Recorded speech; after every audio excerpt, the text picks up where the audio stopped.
the next 2 weeks, we'll talk about diabetes and thyroid disorder.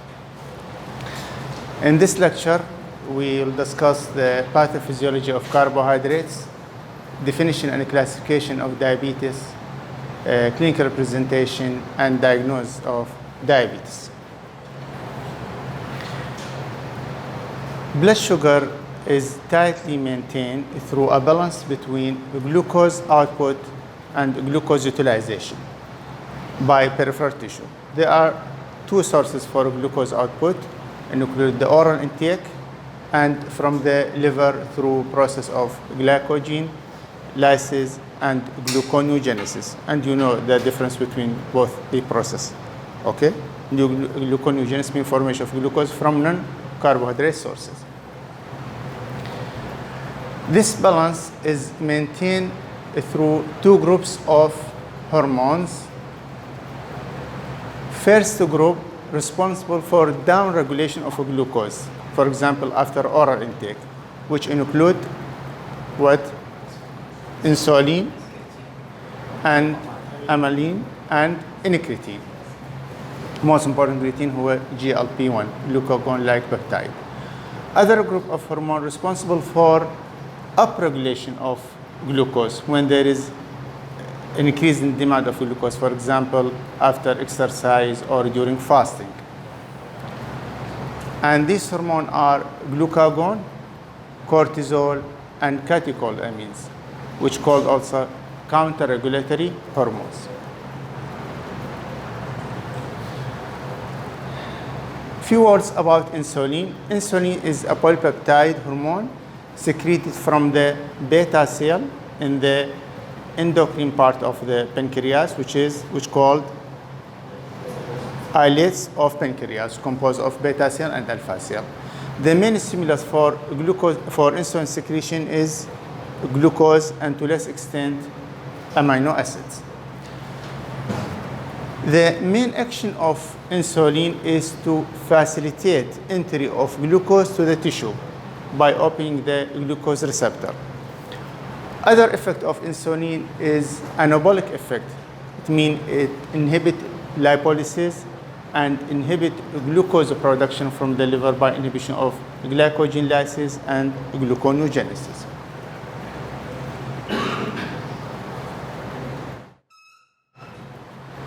Other hormone responsible for downregulation of glucose is incretin, which in fact a group of peptide, most important member who were GLP-1, glucagon-like peptide. These hormones are secreted from the small intestine in response to release of gastric juice. And the net effect of this hormone is down regulation of glucose by different mechanisms. First, it acts on the brain to inhibit appetite center and reduce oral intake. That when you start eating, after a while you feel you have to stop eating. And you don't know how much you eat, don't know the capacity of the stomach. But because of release of this hormone, you feel that's enough, you have to stop feeding by effect of GLP. Also, it acts on stomach to reduce the gastric emptying. It means reduce glucose delivery and subsequent reduce glucose level to avoid severe postprandial hyperglycemia. And the third effect is on pancreas to stimulate beta cell for more insulin secretion, and to inhibit glucagon secretion. So the net effect of these mechanisms is down regulation of glucose. Clear? After release of incretin, after a while, the incretin are destroyed by enzyme called DPP4, dipeptidyl peptidase 4 enzyme, to maintain balance. Otherwise, the action of incretin will go unlimited and lead to hypoglycemia.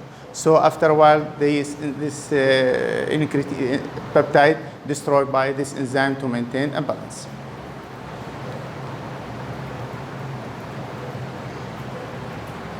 Amylin almost similar effect to incretin, increase delayed gastric emptying, inhibit secretion of digestive enzyme, and suppress glucagon secretion.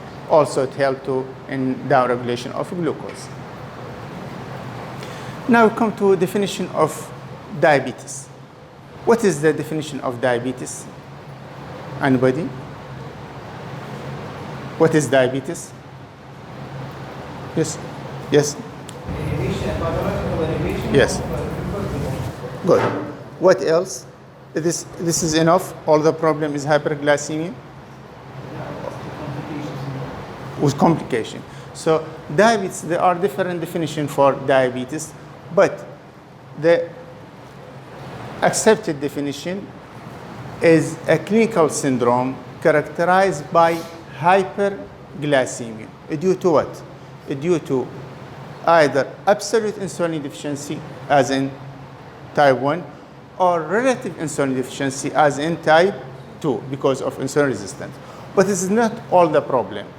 The main problem is the late development of vascular and neuropathic complication. This is the major cause of morbidity and mortality in diabetes.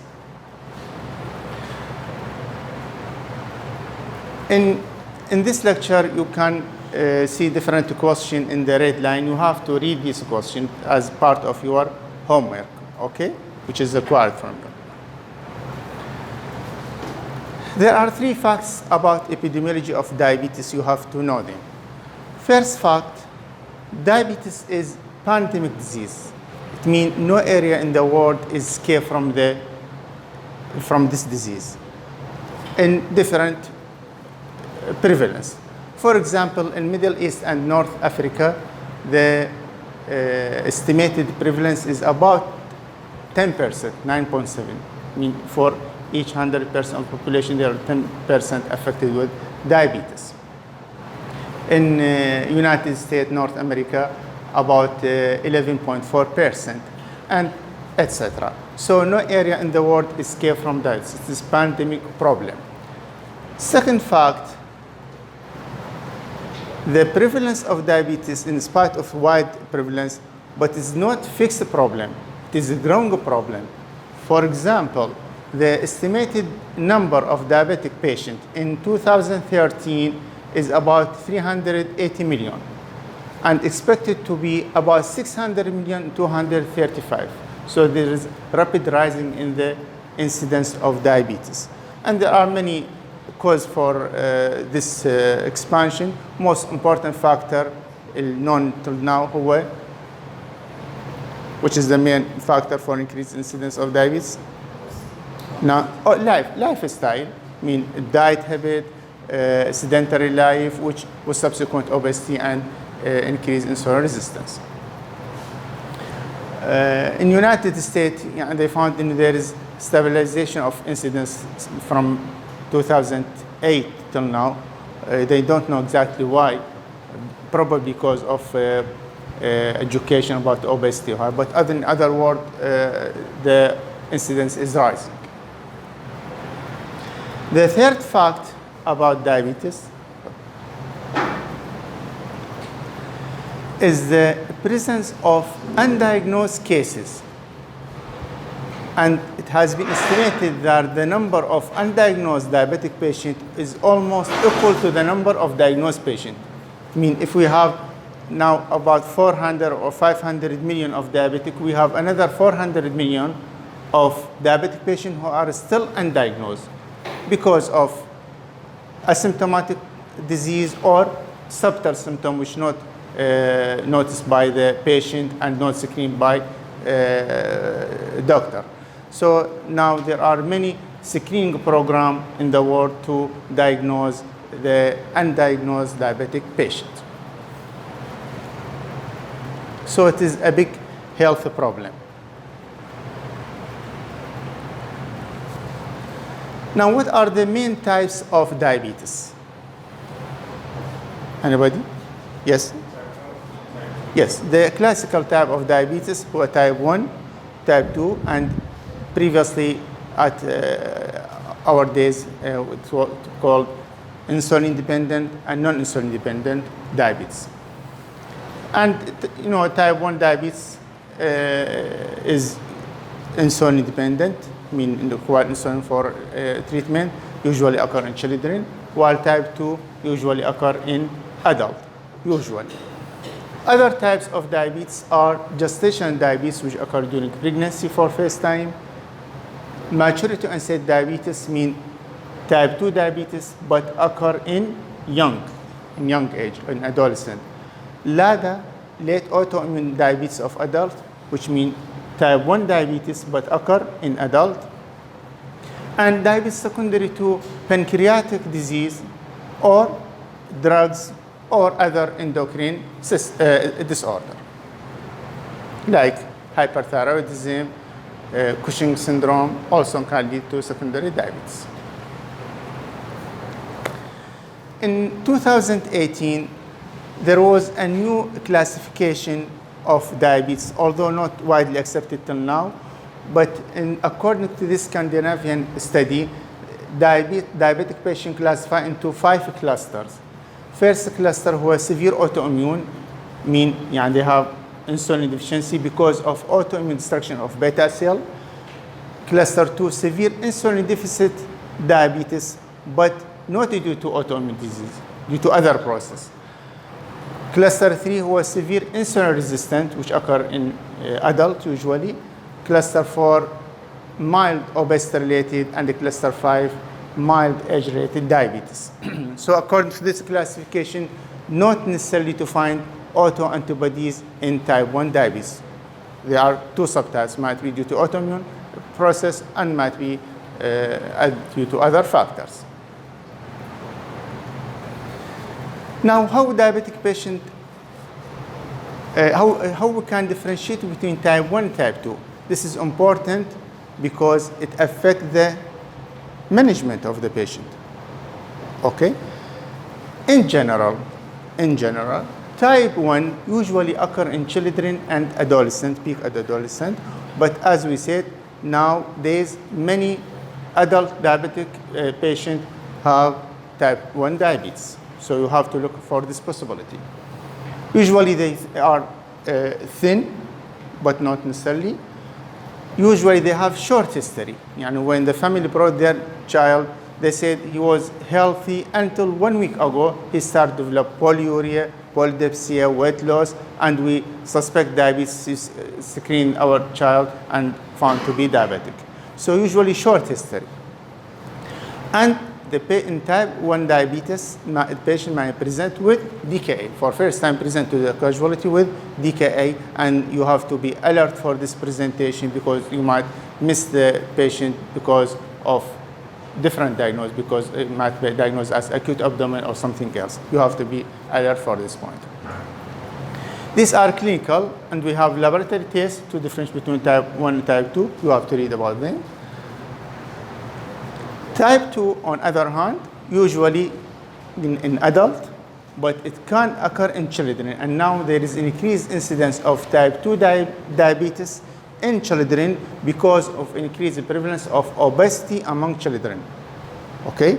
So also you have to think, not any child must be treated with insulin. He might have type 2 diabetes. Usually they are obese, but not necessarily, might occur in thin. And usually they have long history. As we said, many diabetic patients remain undiagnosed for months or years until they present with complication.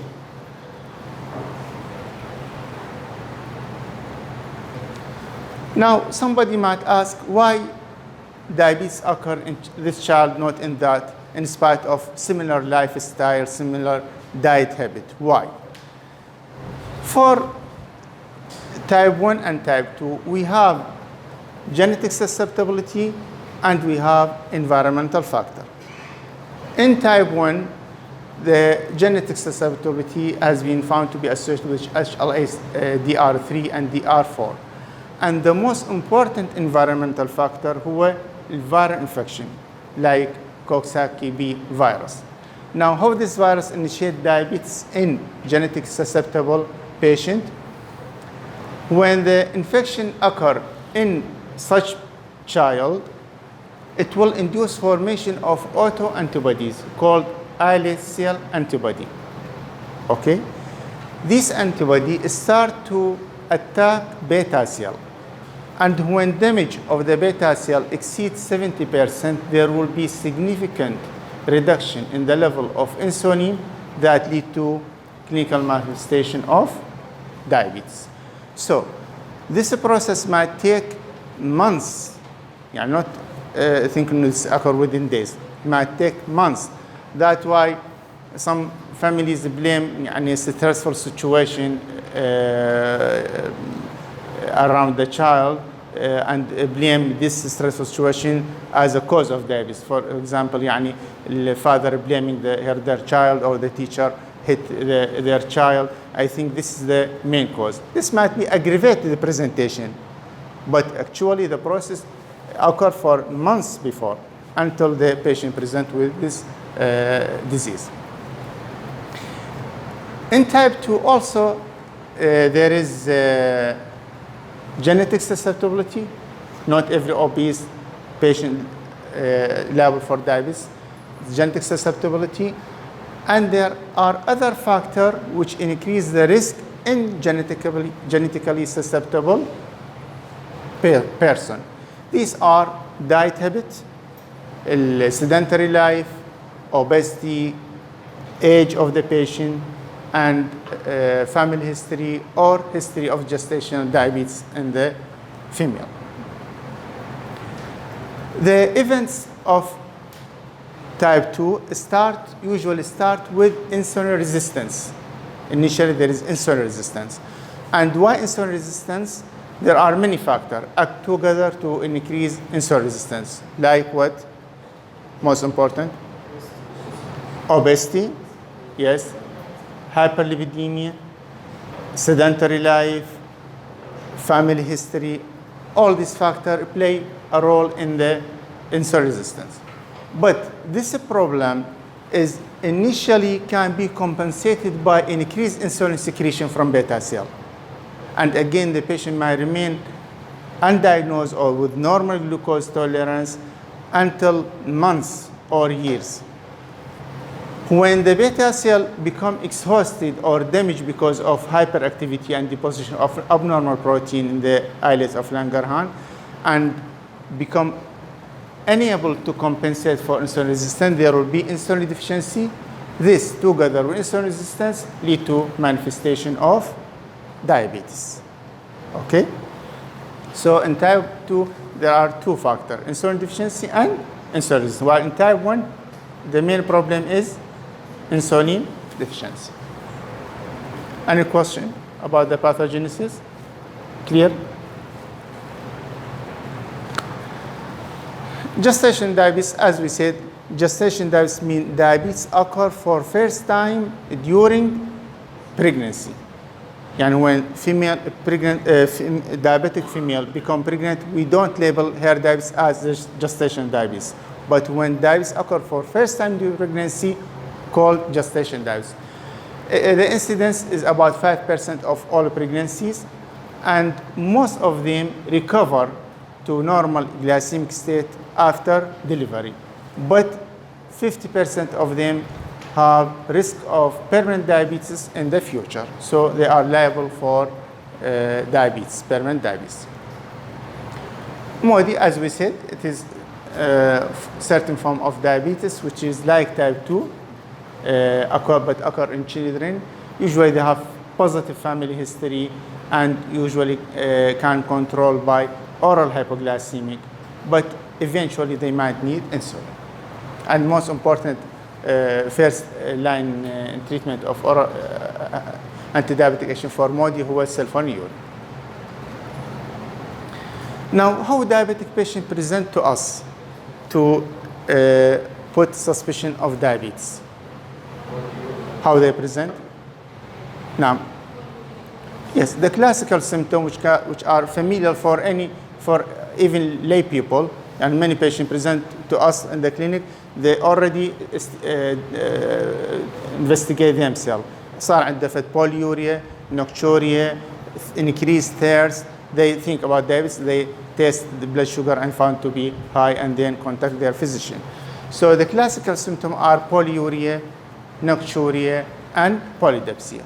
Other features are feeling of tiredness because of inadequate energy to the body, and feeling of weight loss in spite of good appetite.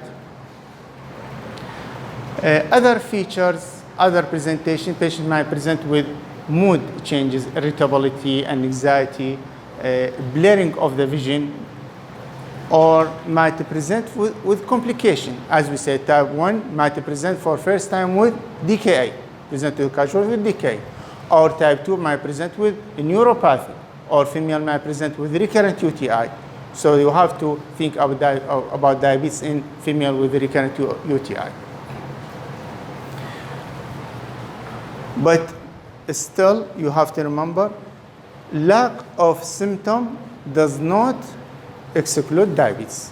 وهذا reason for large number of undiagnosed diabetes. Many patients present for another problem when we screen them for screening laboratory test, we found to be diabetic with a blood sugar of even 300 in spite of lack of symptom. Okay. So now recommended, adult you must check for blood sugar at least annually. Now, if we suspect diabetes from clinical presentation, how we prove that? How we confirm that? Yes? Anybody else? Yes? Symptomatic patients. Yes. We need one of three tests. Yes. Positive, fasting, Blood sugar. or How much? 120 ملغ per Equal or more than 26 milligram per deciliter. Yes. Or or random blood sugar of 200 of 200 equal or more than 200 milligram per deciliter. What else? OGTT. What else? Yes. Yes. How much? From 4 to 6.1. No. لا الدايابيتك ليفل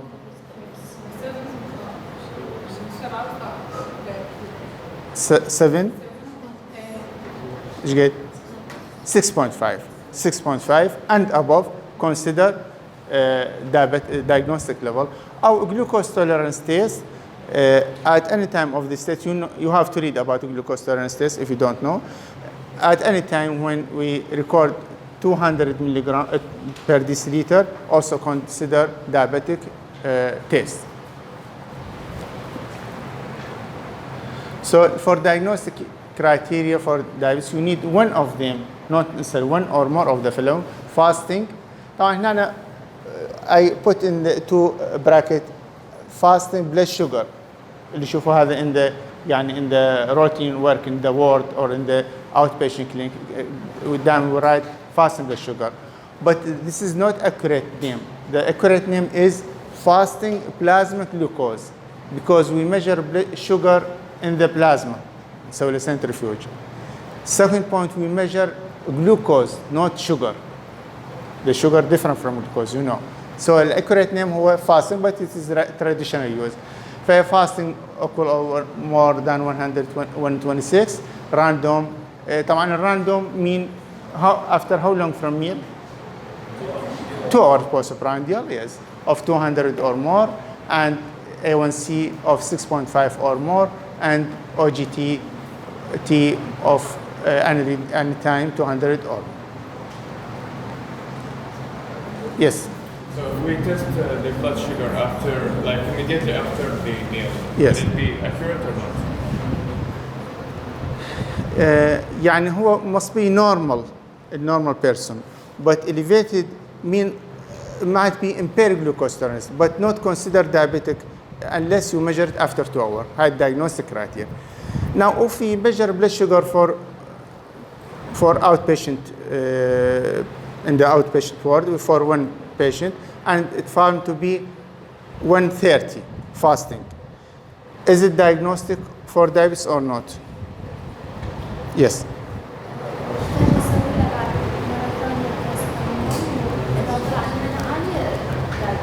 For every patient? Any idea? دكتور شنو السؤال؟ If we found blood sugar in outpatient patient of fasting of the 130 milligram per deciliter, is it diagnostic for diabetes? Your colleague said we need another test. She is right. If the patient asymptomatic, you have to document the diagnosis by 2 readings at different time, whether fasting or random. But if the patient is symptomatic, 1 reading is usually enough to prove the diagnosis and start treatment. Okay. These are the some reference if you want for more detail, more knowledge from Harrison, from Delson, or from the scale. And I am ready for any question or any comment now or in the future. Any question, any comment? Is it clear? Simple, inshallah. Okay.